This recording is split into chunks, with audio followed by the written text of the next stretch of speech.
할렐루야. 하나님의 은혜와 축복이 이 시간에 넘치기를 축원합니다. 저번 주 4월 9일이죠. 우리나라의 역사에서 한 획을 긋는 귀한 행사가 있었습니다. 우리나라 기술로 만든 차세대 전투기 KF-21이 시제기가 출고하는 그런 행사를 했습니다. 왜 갑자기 뜬금없이 전투기 얘기냐? 이 전투기는 4.5세대 전투기라고 합니다. 왜 그러냐면은 5세대라고 얘기하면 스텔스 기능이 들어간 거예요. 스텔스 하면은 레이더에 잡히지 않는, 한마디로 보이지 않는 전투기라고 얘기할 수 있습니다. 그 스텔스 전투기를 가지고 그리고 생산할 수 있는 그 국가는 미국, 러시아, 중국밖에 없어요. 그런데 우리나라가 그 스텔스 전투기를 만들 수 있는 기술을 가진 겁니다. 그래서 이 KF-21 이 전투기를 계속 향상시키고 업그레이드 하면은 스텔스기가 되는데, 스텔스기가 되기 위해서는 무기를 이 전투기 안에다가 장착을 해야 돼요.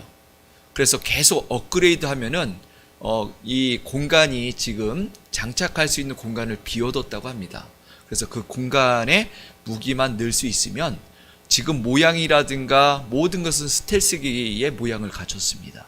그리고 우리나라는 또 특이한 기술을, 특별한 기술을 가졌는데, 미국이라든가 다른 나라는 스텔스 도료를 칠합니다. 그런데 우리나라는 거기다가 필름을 입혀가지고 스텔스기를 만들 수 있다고 그래요. 그래서 우리나라의 기술이 더 뛰어납니다. 그래서 향후 한 10년 후 정도 되면은 완전한 스텔스기가 된다라고 그렇게 이야기를 합니다. 물론 시간이 있고요. 시간이 필요하고 돈이 필요합니다. 그래서 많은 돈이 또 계속 업그레이드 하려면 필요하겠지요. 그렇다고 해서 돈이 든다고 해서 이 스텔스기가 될 수 있는데 그거를 포기해야 될까요? 그것을 도중에 멈춰야 될까요? 그렇지 않지요. 완전체가 되는 것, 그것은 어떻게 보면은 모든 물건이든 기술이든 사람이든 다 중요한 겁니다. 우리 그리스도인들에게도 마찬가지예요. 우리 그리스도인들이 완전체가 되는 것, 우리 그리스도인들이 가장 뛰어난 어떤 능력을 발휘할 수 있는 것, 그것은 뭘까요? 우리가 계속 업그레이드 돼야 되잖아요. 우리가 믿음이 더욱더 향상되어져야 되잖아요. 그러려면 어떻게 해야 될까? 바로 초대교회 교인들처럼 되어지는 겁니다. 초대교회 교인들은 진정한 능력을 소유하고 있었습니다. 우리가 어떻게 하면 그 초대교회 교인들처럼 그처럼 믿음과 능력을 소유할 수 있을까? 오늘 말씀을 통해서 우리가 함께 나눠보았으면 합니다. 오늘 말씀은 예수님께서 부활하신 후에 제자들에게 나타나신 사건입니다. 그런데 오늘 예수님께서 나타나실 때에 제자들이 두려워 떨고 있었다라고 그렇게 얘기하고 있습니다. 그때 예수님께서 이야기하십니다. 온 천하에 다니며 복음을 전파하라. 그리고는 많은 능력을 주시겠다라고 그렇게 말씀을 하십니다. 그런데 예수님께서 초대교회 교인들에게 그처럼 능력을 주시고 교인들에게, 예수 믿는 사람들에게 능력을 주셨다라고 얘기를 하는데 왜 우리는 능력 가운데 살지 못할까? 초대교회 교인들과 우리의 차이점은 무엇일까요? 우리도 예수님을 믿고요. 우리도 부활의 예수님을 믿습니다.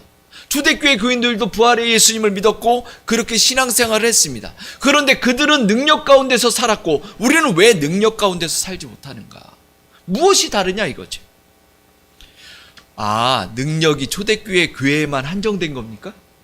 그때만 능력이 잠깐 임했다가 사라진 건가요? 아니지요. 지금도 유효합니다. 예수 믿는 모든 사람들에게 예수님의 능력은 유효한 겁니다. 다 나타날 수가 있는 거예요. 우리 현재 예수님을 믿고 살아가는 우리에게도 지금도 나타날 수 있습니다. 그런데 왜 우리에게는 그 능력들이 많이 나타나지 않는가? 그것은 예수님께서 말씀하십니다. 너희는 온 천하에 다니며 복음을 전파하라.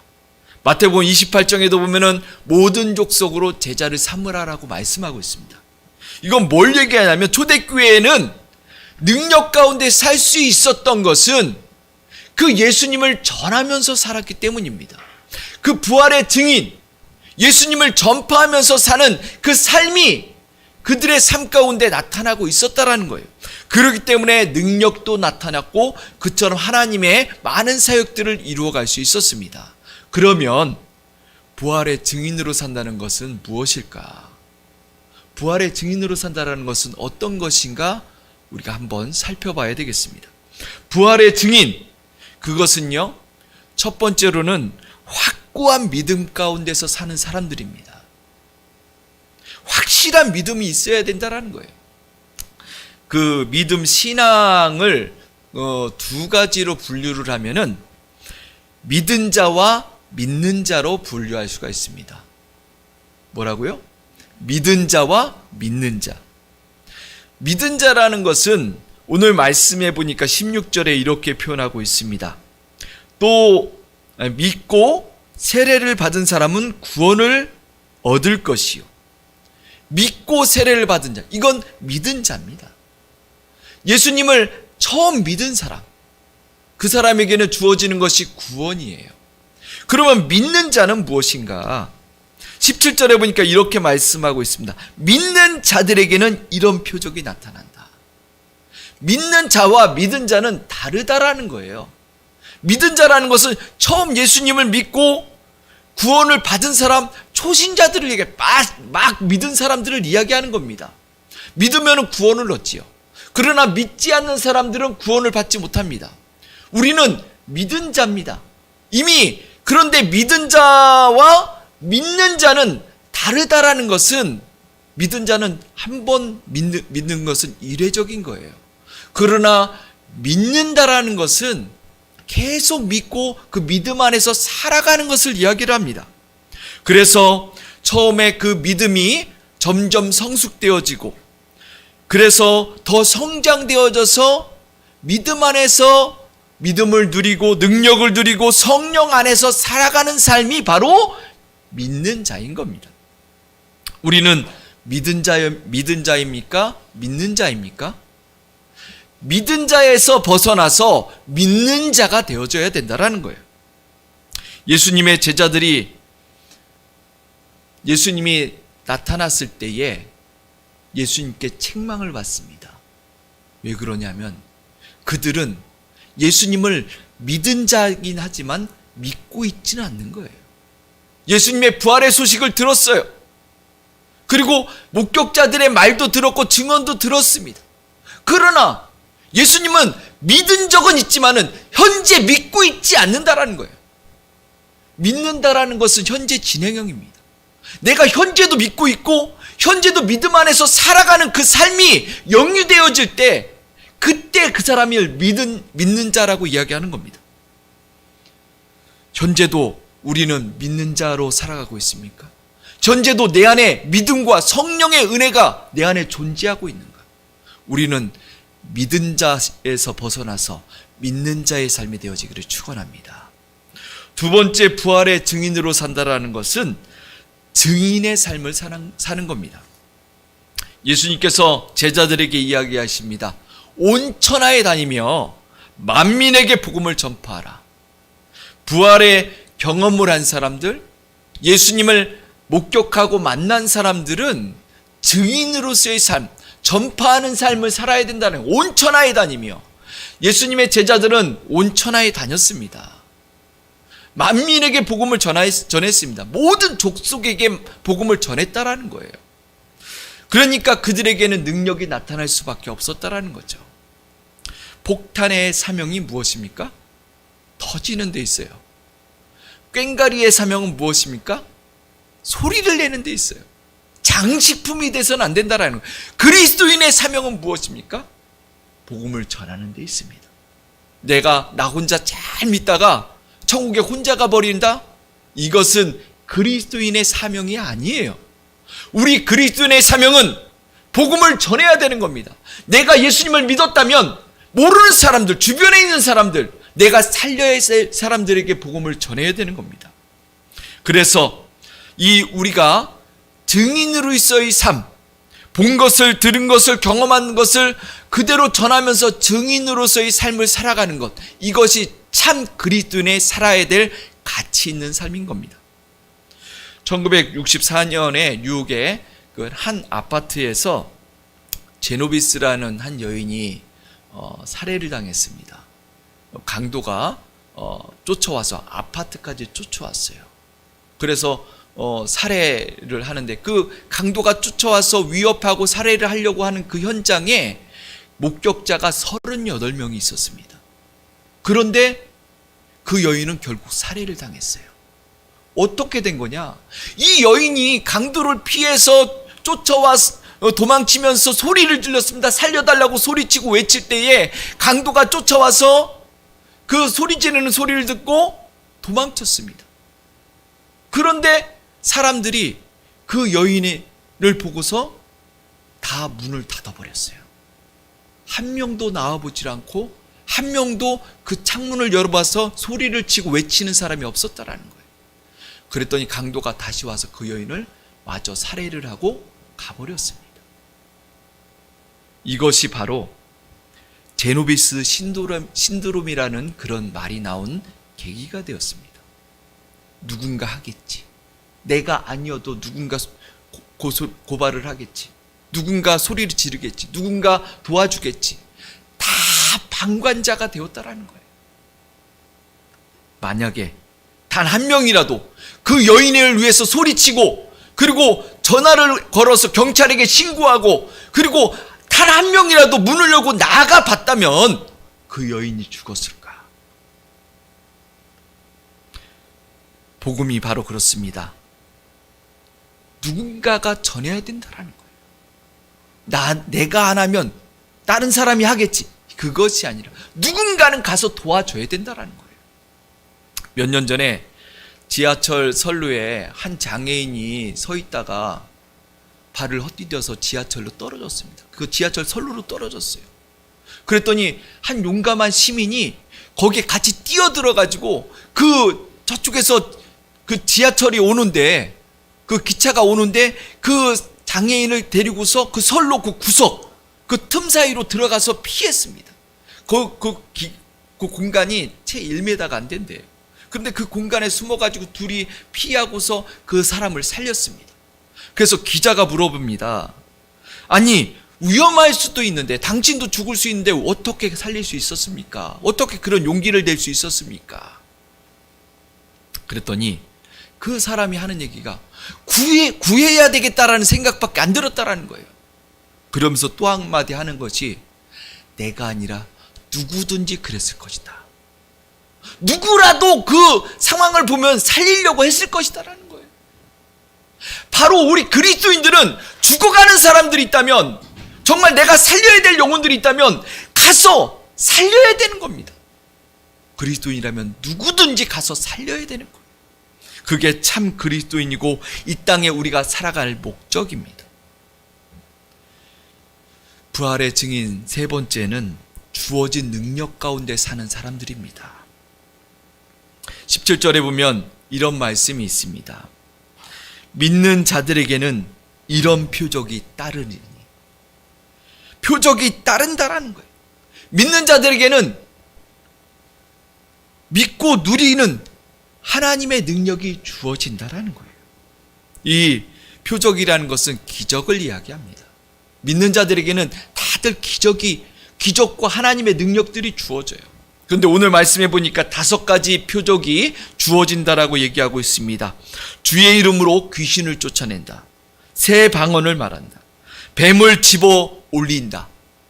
독을 마셔도 해를 받지 않는다. 병자를 낫게 한다.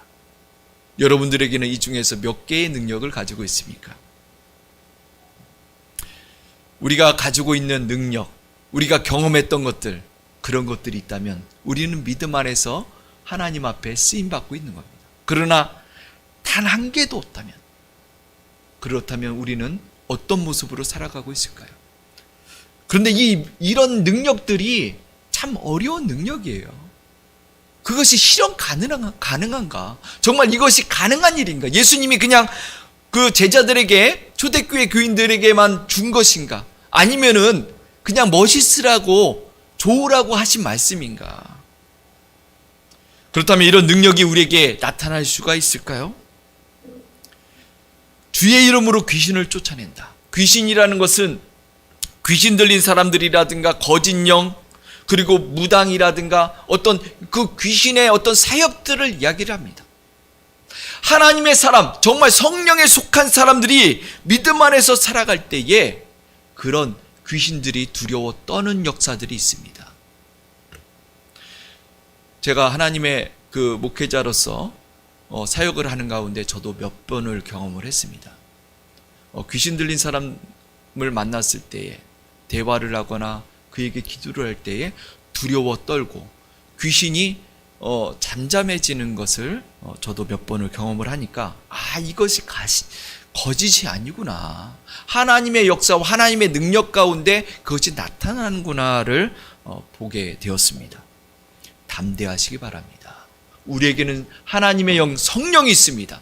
그 성령 가운데 분명히 귀신들은 두려워 떨게 된다라는 거예요. 두 번째로 새 방언을 말한다라고 얘기하고 있습니다. 여기서 성경에 나오는 방언은 두 가지를 이야기합니다.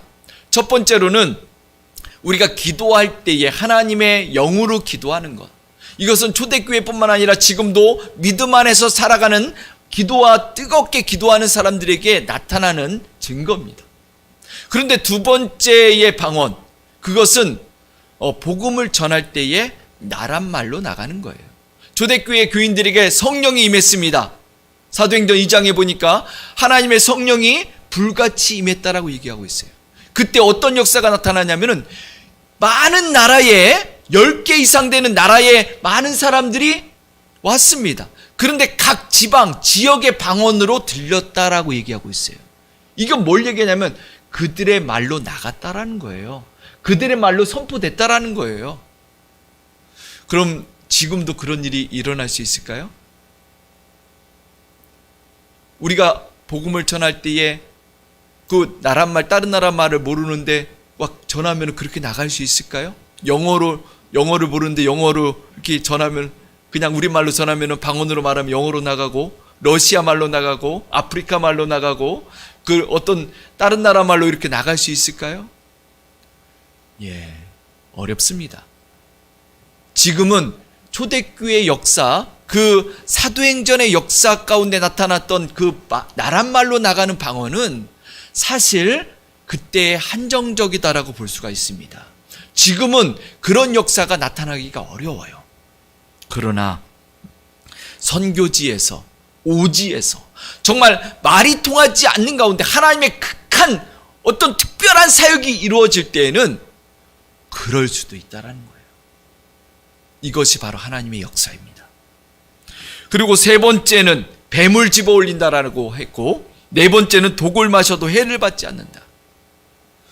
여러분들 하나님의 사역을 하는 가운데, 우리가 믿음으로 살아가는 가운데 뱀을 집어 올린다. 이건 독사를 이야기하는 거예요. 그리고 독을 마신다. 이런 일들을 할 수가 있을까요? 이런 일들을 한다면 어떤 일들이 벌어질까요? 이 능력이 정말 가능한 것인가? 믿음이 좋은 사람들은 이렇게 독사를 집어 올리고 그리고 독을 마셔도 해를 받지 않는 이런 일들이 일어날 수 있는가? 어떻습니까? 여러분들 이것이 가능할까요? 많은 기독교 역사 가운데 영적인 지도자들이 이것을 실험을 했던 사람들이 있습니다. 실질적으로 독사를 집어 들고 그리고 독을 마시고, 그래서 나는 해를 받지 않는다라고 많은 사람들이 그렇게 했습니다. 어떻게 됐을까요? 다 죽었습니다. 역사의 기록 속에 그렇게 했던 사람들이 다 죽어버렸어요. 왜 그러냐? 이것은 문자적으로 그렇게 해석할 것이 아니에요. 독을 집어들고 뱀을 들고 하는 이런 것들이 정말 가능해서 그렇게 말씀한 것인가? 이것을 우리가 한번 생각해 봐야 된다는 거예요. 위험하지요. 정말 예수님이 실험하라고, 시험해 보라고 그렇게 써놓은 것인가? 그건 아니다라는 거예요. 누가복음 10장에 보면은 70인의 제자를 파송을 할 때에 예수님께서 이렇게 말씀하십니다. 내가 너희에게 뱀과 정갈을 밟으며 원수의 모든 능력을 제어할 권세를 준다라고 말씀하고 있습니다. 이건 뭘 얘기하냐면은 뱀과 정갈을 밟는다. 그리고 뱀을 들고 그리고 독을 마셔도 해를 받지 않는다. 이 말씀은 사단의 세력과 사단의 권세가 우리를 공격해 온다 할지라도 두려워하지 말라는 거예요. 주님이 지켜주신다라는 겁니다. 사단의 권세를 우리가 무찌를 수 있다라는 거예요. 이길 수 있다라는 거예요. 사단이 독화살을 우리에게 쏜다 할지라도, 우리를 공격한다 할지라도 우리는 그것을 막아낼 수 있고 이길 수 있다라는 거예요. 제가 이제 어떤 목사님하고 이제 요 가림막을 설치를 하면서 요 가림막을 이제는 소개를 해줬어요. 그래서 가림막을 이제 제가 같이 설치를 해줬더니 그 목사님이 얘기하는 거예요. 아, 이제 누가 나를 총알로 쏴도 난 괜찮겠네? 그래서 제가 얘기했습니다. 이건 뚫려요. 뭐냐면은 방탄이 되는 거는 또 따로 있어요. 그런데 이건 뚫립니다. 그러나 방탄이 되는 것은 뭐예요? 총알도 막아내는 거예요. 어떤 위험이라든가 공격이 있을 때 막아낼 수 있는 것. 주님은 사단의 세력들이 우리를 공격해 올 때에 주님께서 우리를 막아주시고 우리를 지켜주신다라는 말씀입니다. 그러나 그렇다고 해서 자연 속에 일어나는 여러 가지 위협적인 상황들이 있을 때 전혀 보호가 되지 않느냐? 또 그것은 아닙니다. 정말 하나님께서 쓰시는 사람, 하나님 앞에 인정받은 사람, 하나님이 특별히 사랑하시고 하나님이 사역자로서 이끌어가려고 하는 사람들에게는 극한 상황에서, 위협적인 상황에서 하나님이 지켜주신다라는 겁니다. 바로 사도 바울 같은 사람. 사도 바울이 로마에 선교를 갈 때에 멜리데 섬에 들립니다. 이 멜리데 섬에 들렸을 때에 그곳에서 불을 쬐는데 독사가 나타나서 사도 바울의 손을 뭅니다. 그때 사도 바울이 아무렇지도 않게 그 뱀을 불에다가 던져버렸어요. 그래서 사람들이 다 두려워하죠. 저 사람 죽을 것이다. 그런데 어떻게 됐습니까? 아무렇지도 않았습니다. 살아났어요. 왜 그랬을까요? 사도 바울이기 때문에 가능한 겁니다. 하나님 앞에 특별히 대우받고 특별히 쓰임받는 사람, 하나님께서 로마로 보낼 그 이유가 있었던 사람, 그 사람은 살아난 거예요. 리빙스턴이라든가 하나님 앞에 복음을 전하면서 특별한 사역들을 했던 사람들, 그런 사람들은 호랑이한테 물려가도 살아났습니다. 그러나 우리는 그것을 시험해서는 안 된다라는 거예요. 하나님이 우리를 특별한 대우로 그리고 특별하게 쓰신다라고 하면은, 우리가 하나님 앞에 사도 바울이라든가 리빙스턴이라든가 이런 사람들처럼 특별하게 쓰임을 받는다고 하면은 우리도 극한 상황에서, 그런 어려움 가운데서 하나님의 기적을 경험하게 될 줄 믿습니다. 우리가 그런 모습으로 하나님 앞에 쓰임받는 주의 자녀들 되기를 바랍니다. 그리고 다섯 번째 능력은 병든 자에게 손을 얹는 즉 낫는다라는 겁니다. 주님의 자녀들에게는 이런 능력이 주어집니다. 모든 믿는 자에게 주님께서 필요하시면 이 능력을 주십니다. 특별히 어떤 개인의 능력이 아니라 모든 믿는 자에게, 하나님의 믿음 안에서 살아가는 사람들에게는 이 치료의 능력을 주님께서 주십니다. 그래서 기독교 역사에서 많은 사람들이 이 능력을 가지고 서로 기도해주고 고치고 그런 역사들을 이루어갔습니다. 야고보서 5장 14절에 보니까 너희 중에 병든 자가 있느냐? 장로들을 초청하라 라고 얘기하고 있습니다. 믿음의 기도는 병든 자를 구원한다라고 얘기하고 있어요. 이것은 무엇을 이야기하냐면은 정말 기도를 통해서 치료받고 하나님의 역사를 경험할 수 있다라는 거예요. 그런데 왜 2000년의 기독교 역사 가운데서 이런 병든 자, 그리고 아픈 사람들이 치료받는 그런 기적들과 역사들을 경험을 했는데 요즘은 왜 이런 병든 자가 낫는다라는 소식이 잘 안 들려오죠?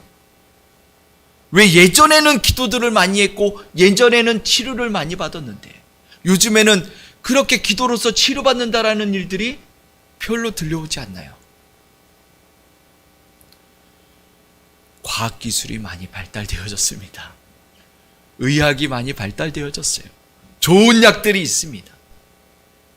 그래서 사람들이 과학기술과 의학과 약을 더 의존하고 그것으로 쉽게 고칠 수 있는 그런 방법들을 찾게 됩니다. 그러면 과학기술과 의학과 그런 약들이 더 발전하고 그 발달되어질수록 하나님의 능력은 필요 없는 건가요? 하나님의 기적은 필요 없습니까? 우리 그리스도인들이 분명히 알아야 될 것이 있는데, 아무리 의학이 발달되어지고 아무리 약이 발달되어진다 할지라도 그 병을 고치는 부분은 하나님입니다. 우리가 아무리 좋은 약을 먹는다 할지라도 죽을 사람은 죽습니다. 그러나 아무리 약한 약을 먹는다 할지라도 그 약을 통해서 고침받을 사람들은 다 고침을 받는다라는 거예요. 아직도 기적은 필요합니다. 아직도 하나님의 도우심, 하나님의 역사는 필요하고 하나님의 기적은 지금도 나타나고 있다라는 거예요.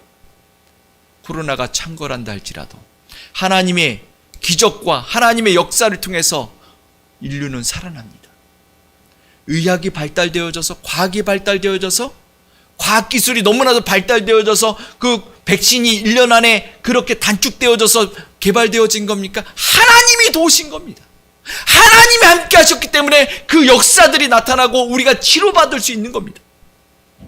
인간은 교만하면 안 됩니다. 우리가 이 땅에서 살아가면서 우리는 하나님의 믿음 안에서 믿음의 사람으로 살아가야 되는 겁니다. 우리에게 남은 시간들, 우리에게 주어진 시간들, 우리는 어떻게 살아야 될까요? 부활의 증인으로 사시기를 바랍니다. 주님이 없이는 우리는 아무것도 할 수 없습니다. 주님이 돕지 않으면 우리는 이 땅에서 그 무엇도, 우리의 삶도 다 무너지고 어떻게 살아갈 수가 없는 겁니다. 주님을 신뢰하고 주님의 도우심과 믿음 가운데서 승리하는 주의 자녀들 되어지기를 축원합니다.